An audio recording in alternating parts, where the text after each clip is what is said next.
listening to the Dr. Claude Kirshner Show. My name is Dr. Claude Kirshner, and we are here to serve organizational leaders and agile teams who strive for excellence and differentiation. I hope you enjoy the content. If you have any questions or would like some additional resources, please visit our website at www.archconsults.com. Enjoy.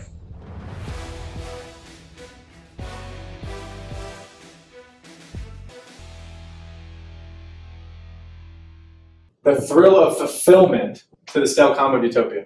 If you work the land and you plant the seed and you eat the fruit, how good does that fruit taste? It tastes better than if somebody just gave you a fruit and said, hey, here's an apple. Thanks, see you later. But if you planted that apple, you nurtured that apple, and you bit that apple, even if it wasn't good, you say, man, this is a great apple. I grew this apple. I was a part of this process. So one of my favorite quotes, I'll say it's one of my favorite ones of all time. It says, the reasonable man, woman, adapts himself or herself to the world, adapts themselves to the world. It has to change based on the world. The unreasonable man or woman persists in adapting the world to himself or herself. Therefore, all progress depends on who? The unreasonable man or woman. It's an unreasonable person who decides that they're going to build a device that you can put in your pocket and it's going to replace computers. There's a guy that was in a college dorm room and he decided to enter the computer industry. Is that a reasonable thing to do while you're in college?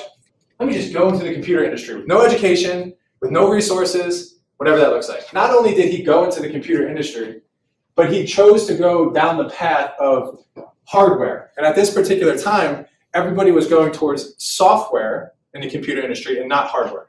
He said, instead of going towards software, I'm going to go towards hardware and I'm going to do the hardware better than anyone else. After he said that, he said, no, you know what? I'm going to do it in a way, if you are privy to business, which some people I know are new to business, what happens is when you standardize things, costs go down.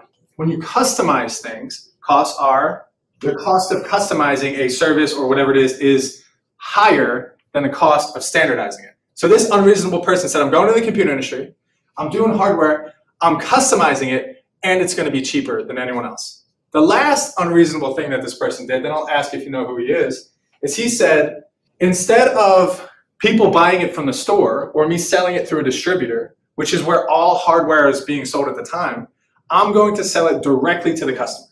Which at that particular time, computers were all being manufactured by a company called IBM. Who here, when's the last time anyone bought an IBM computer? They don't exist anymore. They said, I'm going to choose to manufacture a hard device. I'm going to do it.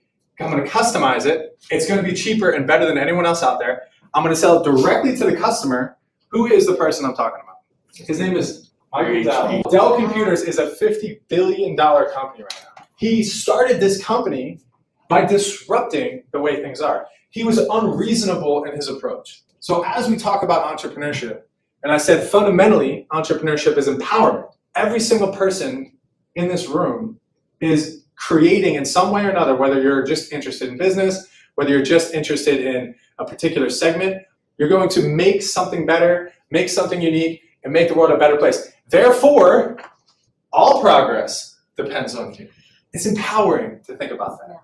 He probably woke up and he sat on the side of his bed for 10 minutes and he debated whether or not he's going to shave his face or whether or not he's going to brush his teeth. And he was like, you know what? Which one of these things am I going to do first? Most likely he didn't. Why? Because it's habitual. What he did when he woke up in the morning, makes breakfast, doesn't think about it, may brush his teeth, may not brush his teeth, who knows. But he goes about his habitual routine. And what entrepreneurs are meant to do in our world and our society, they're meant to disrupt the way that we act, the way that we behave. So when entrepreneurs go out to the market and they're inherently disruptive in whatever it is that they're trying to do, is that an easy thing to disrupt someone's routine? Entrepreneurship to me is where unreasonable meets discipline, where disrupting meets a process, where empowerment meets business acumen. This is entrepreneurship. And right now, more than ever, what do they say? I got a side hustle. Yeah. I'm starting a business. I'm hustling, grinding. I'm draped out in my new gear that I've designed. I don't know what the new terminology is, but the reality is people want or are interested in this phenomenon called entrepreneurship. But one of the things that I know is they have no idea what it is. And plus, they may not even know how to do it. They know how to say it. They think it's cool. They understand the empowerment nature of it. And my goal tonight is to really inspire you, to walk you through what it means, not only to be an entrepreneur and understand the process of entrepreneurship, but to fundamentally get you to do it habitually, to get you to do it as if it's like brushing your teeth in the morning. You understand the terminology, you understand the market research behind it, you understand the industry, you understand opportunity recognition, you know how to design a business model, to come up with a business model canvas, you know how to pitch your ideas, you know how to interview other entrepreneurs and ask them the questions that need to be asked so that you can take your business to the next level. That's what we're doing. And the fun part about it is we're doing it together, as a group, as a team. I'm here to facilitate your learning. I'm here to help you, the entrepreneur, figure out what your next step is. If we're talking about a particular concept and you say to yourself, how does that relate to my candle business? Ask me the question. Talking about the customer and the customer segment, and you're figuring out ways to potentially differentiate yourself. But how do I do that in my company? This is the company I have. Let's talk about that. New to the subject of entrepreneurship and is just figuring out, like, I just want to taste this thing and take it for a ride. But I don't have a business, and I'm just sort of seeing it from the big picture. Can anyone be an entrepreneur? Anyone can think like an entrepreneur. But doing entrepreneurship takes a unique person with unique competencies and unique skills. And doing it successfully to grow a sustainable venture is different. Let me make sure that anyone can be an entrepreneur. But not everyone can sustain the lifestyle and can sustain some of the dark sides of entrepreneurship that are real. You know what I mean? I'm just saying that it is not as easy as everyone makes it out to be. Fundamentally, it's how to think entrepreneurial. That anyone can do. And that skill set can help you in whatever job you have, in whatever career that you pursue, and even in your family. I don't know about you all, but my wife is pregnant. When I say pregnant, she's having contractions like this weekend. Yeah, so I was thinking just in my family decision-making and my family dynamics, how am I going to be there for my wife? What are we going to do with my younger daughter when we're at the hospital? And we have to think creatively and entrepreneurially. My wife worked from home today. I drove my daughter to school, dropped her off. In an entrepreneurial way, I finagled my way to get my car into getting an oil change, which needed to happen closer to my house as opposed to further to my house. I'm constantly thinking about what entrepreneurs always think about that needs to be tattooed on every entrepreneur, and it starts with an L. And the second word is really resources. But the first word is, all right, so what do we do with resources? We use them, right? What's another word that might start with an L when you take a rock and you want to leverage? What does leveraging resources mean? So how do we think differently about the resources that we're given in order to leverage them to make our business grow or to start our business or to partner with people? Exhilaration, confidence, freedom, possibility, ambiguity. What does ambiguity mean? Ambiguity is one of the hardest things any manager has to face. Entrepreneurs aren't scared of it. Ambiguity is missing information. It's lacking information to make a decision. Not really sure. I saw this when I was in grad school, and I thought it really resembled what it means to be an entrepreneur and what it means, just some of these words on how you define your days, how you define your business. It's a roller coaster ride. It's different. But some of those words up there are some of the most empowering, transformational words that you can imagine. And that is entrepreneurship. The subject matter of entrepreneurship is empowerment. It is where the unreasonable person meets discipline, but it's also that process is transformation. It changes you. If you tell him he can't do something, does he like that? If you tell him you have to do something, does he like that? A little different. A little quirk to him. There's something called a locus of control, which we'll talk a lot about. And the first time I heard this, I was in a big room at Oklahoma State University. And I was in grad school, and I just signed up to go to this school that I had no idea where it was. I was following a girlfriend at the time. But I was going to pursue an MBA at a school in Oklahoma. I'm originally from Philadelphia. So I was in a different area. And the first day that I was there, they had orientation. And they talked about this program, which we'll talk about a little bit later. It's called Entrepreneurial Empowerment in South Africa. And it was a consulting experience where a lot of people, when they study abroad, they might go somewhere and, oh, let's go to France and let's study for like an hour and then let's like sip tea all day. And oh, by the way, I'm in France, but the work is sort of a afterthought. This program is a polar opposite. You went there on a mission. You went there to consult poverty-stricken businesses in the townships of South Africa, and you were there to work. And as soon as I heard that, I said, that's what I want. That's what I want to do. So I said, who runs that program? And I found out it was this guy, and I ended up getting a graduate assistantship with this guy, and he put me to work right away, and they had a veterans entrepreneurship program. So I was like, I'm in the right place. And he put, I think it was about 80 veterans who were disabled veterans who were business owners that wanted to go through the programming. It was a week-long programming to help them grow their business. Condoleezza Rice was there speaking, but we were in the stadium, Boone Pickens Stadium in Stillwater, Oklahoma. There was probably about 150 people in the room. And he walks up, this is the first dinner that we had as a group. He walks up and he doesn't introduce himself. And he says, I'm gonna read something for you. I just know that Thomas Paine is the one who wrote it. When I was in high school, I took a history class. Who here has taken a history class in high school or whatever? But I didn't think it was useful in a certain sense. But I do know that history is some of the most important things that we can study and understand. And some of the people, the great clouds of witnesses, entrepreneurs that have founded things that benefit us today need to be given homage. These are the pioneers. These are the people who are trailblazers. Everything we do, everything we touch, nothing happens without leadership. And the leadership of entrepreneurs, when they have sound morals, sound values of just the nation of America, think about how this nation was pioneered. Do you think it was reasonable for people to say, you know what, I'm going to leave my nation where I have comfort and security. I'm going to get on a ship that I'm not really sure if I'm going to die or live. And I'm going to travel across an ocean. Now, we don't even know what's on the other side of this thing. And I'm going to find another country. It's crazy. I'm not professing or I'm not asserting that you need to be like that. I'm just saying that certain kinds of respect and study of the past to understand what it is that other people have done that got us to where we are today can inspire you in your journey moving forward. And Thomas Paine is one of them. Certain presidents are some of them. So sometimes if you find interest in a particular person or their career, reading their autobiography and understanding how they live their life and just emulating some of the things that they do are great ways to learn how to be more entrepreneurial, more creative. I mean, there's certain rules and paradigms that we all have to live in. How about the one that says the thrill of fulfillment to the stale calm of utopia? If you work the land and you plant the seed and you eat the fruit, how good does that fruit taste? It tastes better than if somebody just gave you a fruit and said, hey, here's an apple. Thanks. See you later. But if you planted that apple, you nurtured that apple, and you bit that apple, even if it wasn't good, you say, man, this is a great apple. I grew this apple. I was a part of this process.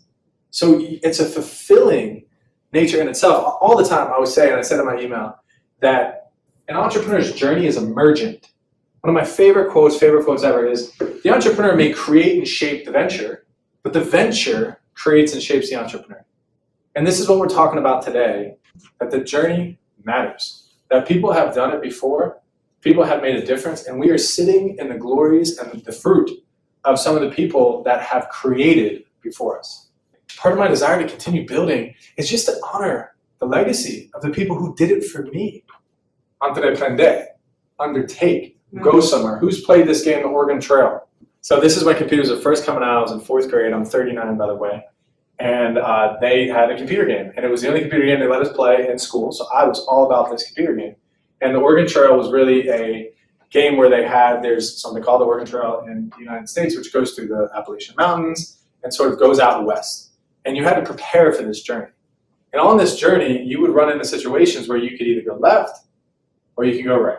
And right led to disaster and famine and Indians who were going to do bad things to you.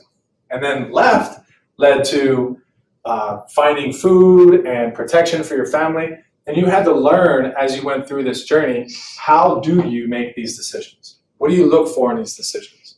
And there's something that is fundamentally true, I believe, and scientifically demonstrated in the entrepreneur's journey. It's called the corridor principle. And the corridor principle sums up what I said before of the entrepreneur changes as you go through the process, because if you can picture yourself walking through a corridor. First of all, not everybody starts the journey. Who here has ridden a horse before? Some of you have. Who here has never ridden a horse before? Raise your hand. Do you have any desire to ride a horse? Like, does it look enticing to you? Yeah, I mean, so there is and I'm using this as an analogy or a principle, is I am scared to death to get onto a horse.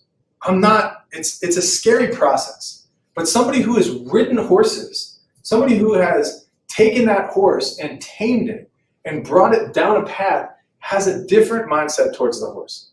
So there's an intimidation to start this journey of entrepreneurship. I'm not really sure. Well, I have to make sure everything's perfect. And I'm saying, stop. I'm saying progress begets progress. Start walking. Your idea doesn't have to be perfect. Your opportunity doesn't have to be the next Uber X. I'm just saying, have something, work it, move it down the corridor. And as you go through the corridor, you'll start opening up doors and start meeting new people and say, hey, nice to meet you. What do you do for work? How can we work together? Peter, man, it's so great to meet you. Oh my gosh, look at this corridor of entrepreneurs and opportunities, and we're walking here. We're making things happen. We are progressing our way with our business down a corridor. But what's going to happen if we never start? We'll never get on the horse. We'll never ride the horse. And yeah, we might fall off the horse. Yeah, we might get hurt. But what happens if you get back on the horse? Some of the craziest, my wife, and I'll bring her up a lot in some of these conversations, had a horse. And when we first got married, it was a joke because her mom at our wedding decided that she was going to take the bridle of the horse and was going to give it to me. Congratulations, you're now in charge of this horse. And I'm like, oh, I love this horse. It's great. This horse is big, and it was a ex-race horse, and his name was Bodie. We don't have the horse anymore because we had kids, and we had to get rid of the horse, thank God. But for a year after we were married, I had to take care of this horse.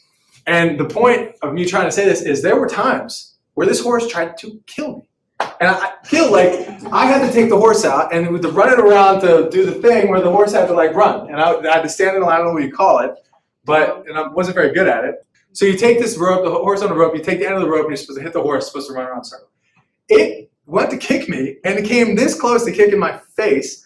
And my wife goes, oh, you're okay, no problem. That's it, I'm done. And she's like, come on, do it again, do it again. And it was wild. So another incident with the horse is that the horse got out of its stall one day and was running around the house. And I'm like, we have to call the police. We have to get the animal control out here. My wife runs outside, gets right in front of the horse and says, stop. And the horse stops. Because why? Because she learned how to work and tame and use the horse as a mechanism for life.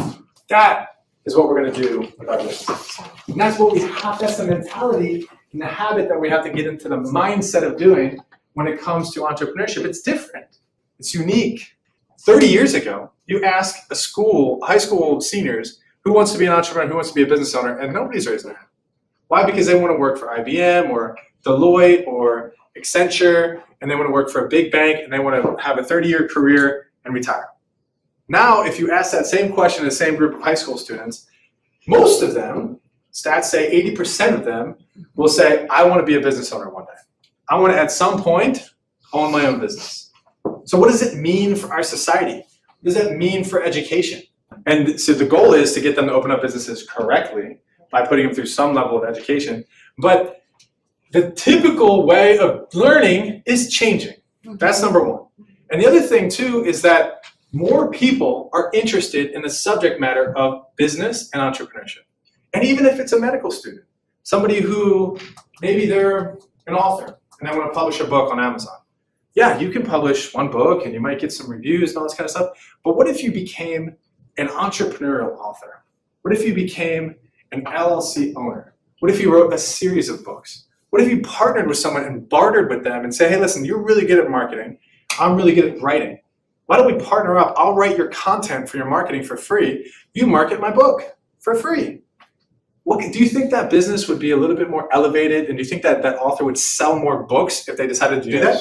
Yes. So the question is, and this is something called expanding our opportunity horizon, do we even know how to do that? Do we know how to approach this conversation? Do we know that other business owners are the best resource to introduce to business owners? So if I'm in the horse training business, have you ever thought about children with autism? Ever thought about, this? Do you know any companies or programs out there that offer speech therapy to children with autism? Well, why don't you go and ask them, tell them about your horse business, and why don't you take a horse there one day and see what happens? Be creative, be guerrilla oriented. That could introduce them to another business that could change the way they do business. So that way of thinking and expanding opportunity horizons, and that way of introducing you and colliding you with business ideas is the emergent process of entrepreneurship. It changes. So what I ask is be open and willing to those changes. Be understanding that those kinds of things happen. So the purpose of this stuff is to say entrepreneurship, there's a revolution going on right now. Hello? If you haven't noticed it, welcome to the revolution. It's called the entrepreneurial revolution. Change and innovation, technology, the ease and the simplicity of starting a business in our nation is so easy right now. If you wanted to go online and start an LLC, it costs $55 and 25 minutes of your time. Maybe 30 minutes of your time. It might cost $150 if you use LegalZoom or something like that, but you can do it. So it's easy to do. It's easier to do than ever. One of the alarming stats is that you all pursuing a subject matter of entrepreneurship, starting a business or starting a venture, could be the #1 catalyst to job growth in our nation. More so, what are corporations doing right now, like with people? Just name some of the things that you hear in the news about corporations. They're cutting, they're downsizing, they're resizing. So are corporations the ones that are on cutting edges of introducing people to millions of jobs? Or is it the entrepreneurial companies that are starting and growing and resourcing and expanding and scaling that are saying, we are hiring? You think about Agape, we talked about Agape. This is a program that was very creative with ways, they're a nonprofit. So one of the reasons is the CEO behind it has a passion, is thinking unreasonably, and is gathering resources from constituents, from wealthy people on boards, and raising money for this organization in a very entrepreneurial way. And if you toured their facility, they have 75 people on staff. They need 200. They are hiring like crazy. They just built a $35 million facility. So not only are they helping the people that are receiving, the patients who are receiving the services, they're also employing people because they're doing things differently, they're thinking creatively, versus corporations. So do you see how entrepreneurship is changing our society? Because corporations are important. And big company and big business, these are good things. What I'm trying to get you to think about is a revolution that's happening of entrepreneurship and why it's important for us to understand and potentially be a part of. Because we can't ignore it. It's happening everywhere. In China, in Uganda, in Chile, these countries are more entrepreneurial than they ever have been. They're realizing the gains that the United States of America has had over the course of how many years, and they are freeing up their citizens' ability to be creative and entrepreneurial. This talk I'm giving tonight, I've given this talk 18 times in 12 different countries. Is that hard to believe? Not really, because it's relevant. Entrepreneurial mindset. What does it mean to think entrepreneurial? If you think about a mindset, how do you define a mindset? Thinking, thoughts. So a mindset is attitudinal and behavioral. Attitude leads to behavior. So what is the attitude of an entrepreneur? The cognition. How do entrepreneurs think? Why do they think that way? And then what makes them act the way they act is these entrepreneurial cognitions. Most entrepreneurs I know have something called a healthy dissatisfaction. They are not content with the status quo. A healthy dissatisfaction is a good way to explain or to visualize a mindset. If you're walking down the street with an entrepreneur and we see a store, it's a tech store, we walk in and there's applications on phones. He's gonna look at these other applications, what is he gonna say? They're all right, but this one's missing this. And functionality over here is not great. The speed, oh, this one's good. Let me tell you why it's good. He's comfortably dissatisfied with how things are and he wants to make them better. He challenges assumptions. When I say, hey, corporations, entrepreneurship is a revolution, I want you to say, why, Claude? Tell me, give me an example. That's an entrepreneurial mindset and attitude. Enormous discipline and tenacity. Perseverance is a little different than discipline. What does perseverance mean? Who here has ridden a bike and fell off it? I guarantee you, at that time, you said, man, I don't want to do this anymore. In your mind, you said to yourself, too much. There's an inkling of thought of, man, I don't want to do this anymore. But every single one of you decided to keep going. Why?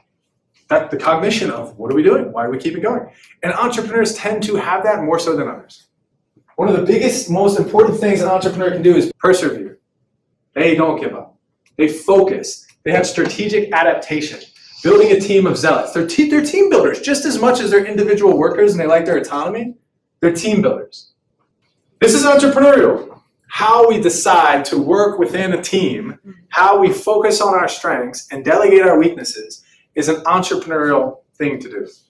And managers of organizations, one of their roles is an entrepreneurial role. But what I'm trying to get you to understand, hopefully, is that entrepreneurship is sometimes unavoidable. And the more we can grow and learn how to become better entrepreneurs and potentially get on the horse and start riding the horse of entrepreneurship, the better we are going to be able to foster these kinds of things. And I venture to tell you that without the entrepreneurial mindset, life is more difficult. Challenges are more daunting.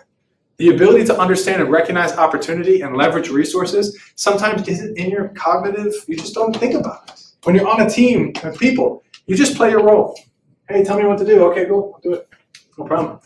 The employee perspective, what's that first bullet in the employee perspective? And entrepreneur perspective is fear fuels me. Mistakes must be avoided versus mistakes help me learn. Calculated risks of my security. I'm going to touch on this real quick. Do entrepreneurs take risks? Okay. Are entrepreneurs risk takers? When is the last time you sat with a group of entrepreneurs and they say, you know what, let's go bungee jumping? That would be a great idea. Let's go jump out of a plane. Entrepreneurs are not risk takers, they're risk mitigators. They mitigate their risk so that they do not have as much of a chance to fail. They are risk mitigators, not risk takers. Yes, they take risks, but when they take risks, you better believe an entrepreneur has already foreseen the different things that could potentially hurt them along their way. So what I'm saying with that is if you just broadcasted a message that this is what I do, and then what if 1,000 people came to your front door the next day? Would you be able to offer them the service? What is the risk of saying that what I do is this? How can we shape that down to something a little bit more specific that when we do launch this venture, the chances of us succeeding are higher? That's an example of how can we mitigate risk as entrepreneurs by segmenting the market and going after a certain type of person and specializing. So what's the next one? I must know everything about my job versus continuous learning is my approach. My goal is to understand that prior knowledge, add to it so that you can come up here with that part. You're building on a foundation of knowledge. And sometimes you have to deconstruct this prior knowledge. So that's continuous learning. Are you open-minded to learning something new? Or are you just looking for that one thing, for that one idea? Or are you open-minded? That's learning is change. Changing what we know into what we now know. And building upon that foundation. If it's a solid foundation. Some of your foundations aren't solid. They need to be shaken. And then they need to be rebuilt. And then they can be built upon. There are some unbelievable entrepreneurs out there that put out some great content on podcasts. I'll share them with you intermittently. One of which, though, I love listening to, his name is James Altucher. Have you guys ever heard of James Altucher? Have you guys ever heard of Seth Godin? Seth Godin is another one of my favorites. I listen to a lot of leadership. Patrick Lencioni. He's less entrepreneur, more management, but he's a great one too. How about vulnerability? Anybody hear that? How about using that vulnerability to ignite a passion? Every entrepreneur has a story. Every single one of them. To dig deep and understand, who are you? What makes you unique? There has to be a reason. And if you don't know, ask your friend, ask your mom. There are so many stories in this room. Stories that can be leveraged to do something great. Every entrepreneur, every successful entrepreneur knows how to leverage story in a way that helps them build credibility, that helps them share their passion, and helps them do things that are special. John F. Kennedy said as a president with his space mission, he says, we're going to the moon. We are going to the moon. Let me tell you why. And God darn it, we're gonna go. And he took a nation in a space race and built a space program because he decided that this was going to be part of his legacy. Every entrepreneur has a similar story. What moon are you going to? All of us in this room have something in common. What is it? An idea, which also could be called when we go to sleep at night, what do? Dream. We all have a dream. A dream. We are making dreams come true, period. Know that. That's what we're doing, but it starts with understanding who you are and what you bring to the table. There's a man, his name is Tony Stark. Anyone seen the first Iron Man? Describe Tony Stark's characteristic traits in the first Iron Man. Egotistical, what else? Who is this guy? Sarcastic, just individualized, like nobody's as smart as him, whatever it is. And then how about when he was kind of called into his role of being a part of the Avengers? Did he want to do it? He was reluctant to do it, to take on his leadership role.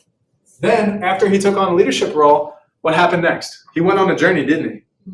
Do you know that in Endgame, the very last one, Tony Stark sacrificed his life for the entire world? How did this egotistical guy at the beginning of this movie go through the journey to then be the ultimate sacrifice? How did that happen? That's called the arc of the hero. What you saw Jacqueline do, she did the same thing. She had a story. She was, she got embarrassed. She was reluctant to go back to school. She didn't want to go to school. She was in her career. She didn't really like her career. She didn't really want to leave, but she ended up leaving. And then when she left, then she started her journey. She had an incident. She had a calling. She was reluctant to accept it, but then once she accepted it, she went on a journey, and at the end of the journey, she created the Acumen Fund. Very, very powerful. That arc is something I want you to bring out. Bring out that reluctance, the incident, something that happened, and bring it out through your business too. And it's kind of, every story you hear is going to have that arc. So cool, when I was writing my book, it was a cool learning takeaway that in every story I had to build this arc so that readers would be interested. Because nobody's interested in saying, you know what, I woke up one day, I won a lottery. Had $5 million bucks. Now I'm a millionaire. You guys would hate me. This guy, he's just lucky. He just won something. He didn't go through a struggle. He didn't have any pain. His whole life has been great. He won the lottery. This guy's luck. But if I went through a struggle and a battle and this tragic thing happened, and at the end of that tragic thing happened, something good happened, that is a story that people want to listen to. It's to think about your profile and story as the genesis of your business, of the genesis of your idea, of the genesis of whatever it is, and get good at it. Get good at confidently and vulnerably delivering that story to other people. I have met 16 people here today. Nobody inspired me. Not a single one of them. Because a lot of them are walking through their routine and going throughout the day, and they don't want to share their story.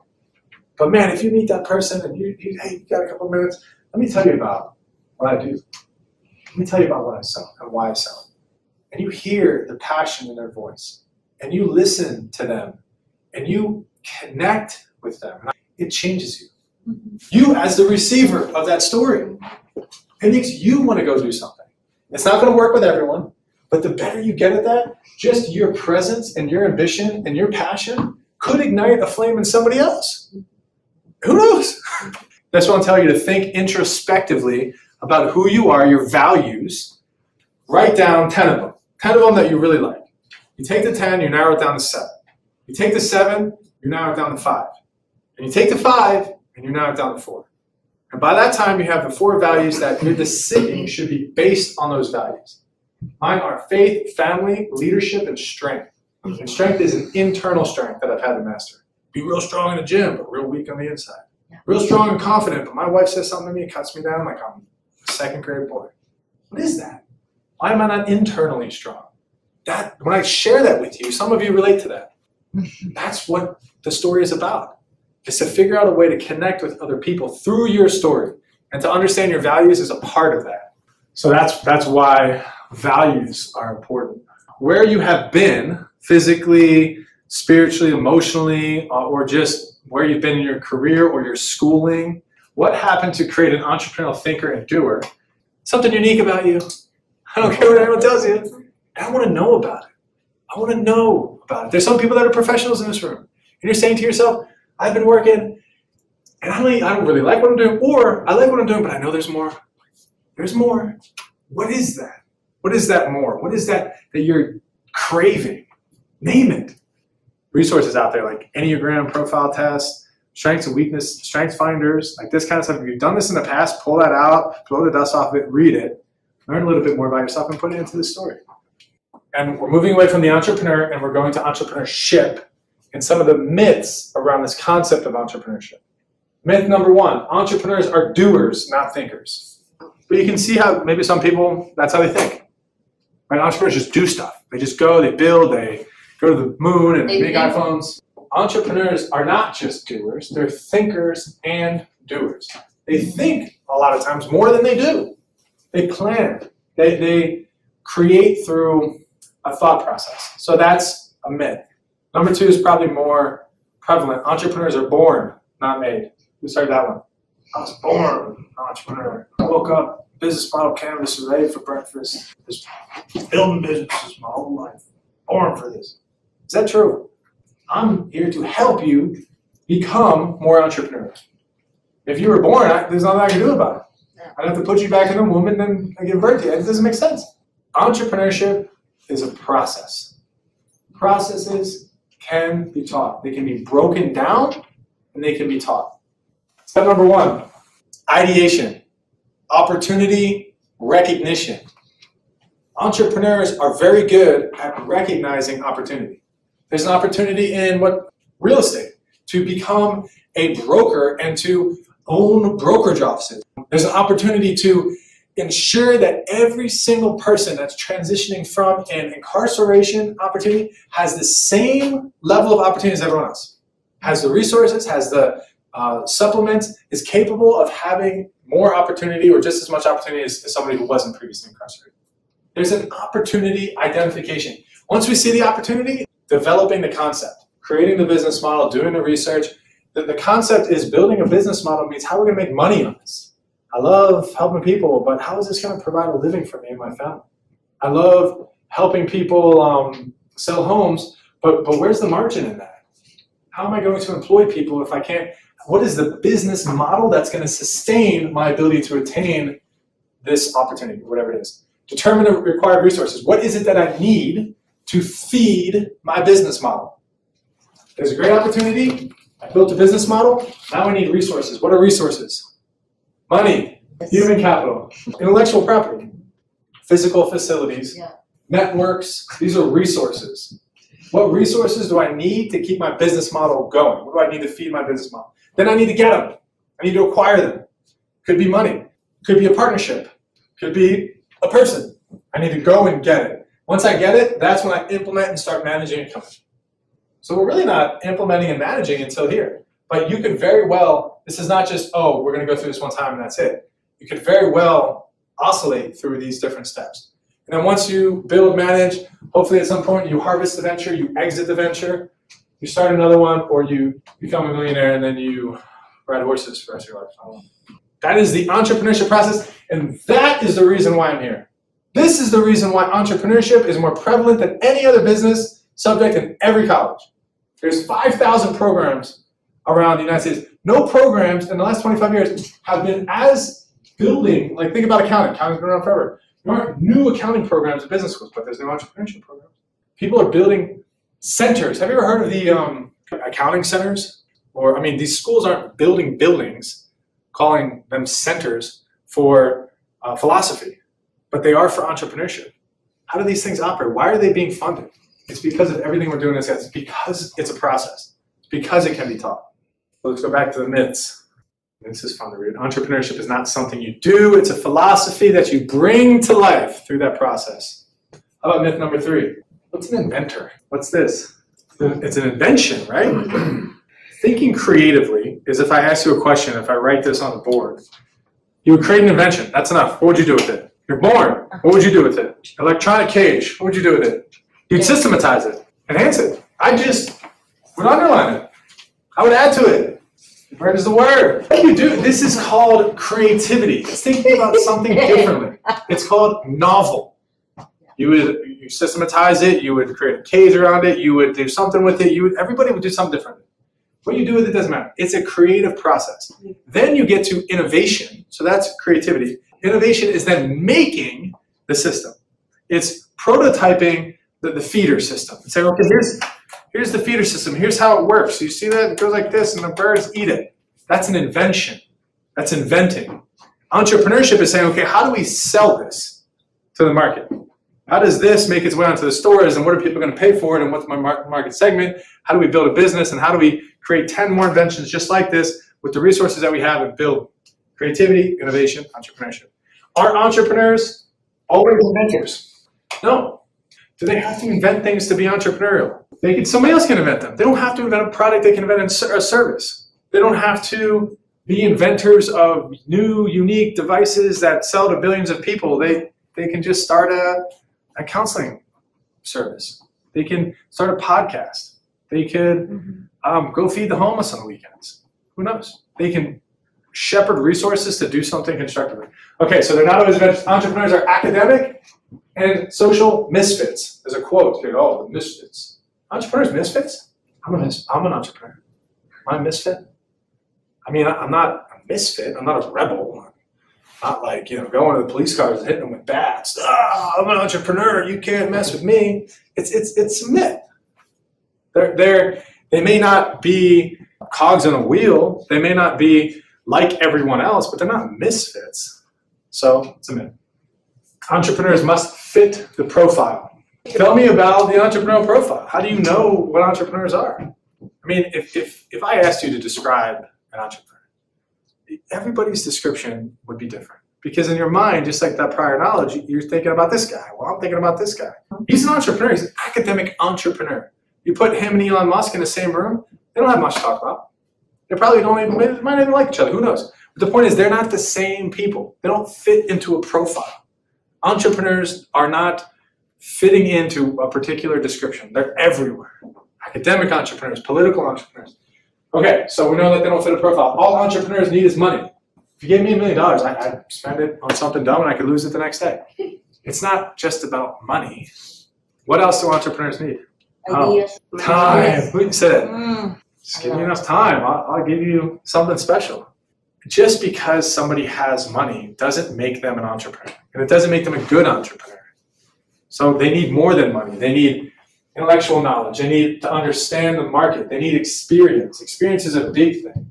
They need a mentor structure. They need a ecosystem.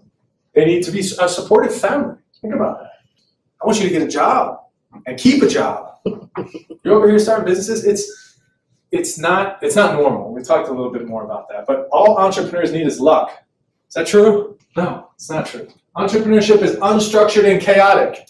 Didn't I just show you process? Don't we have the business model canvas? Don't we have a book that explains to us how this works? Grow. It's not always chaotic and unstructured. Sometimes things throughout the day can get messy, but that's not always the case. You guys believe that? So there's a stat out there. Someone will tell you, read this book called The E-Myth. They say 90% of businesses fail first year. Don't even bother unless you're great. 90% of new businesses fail.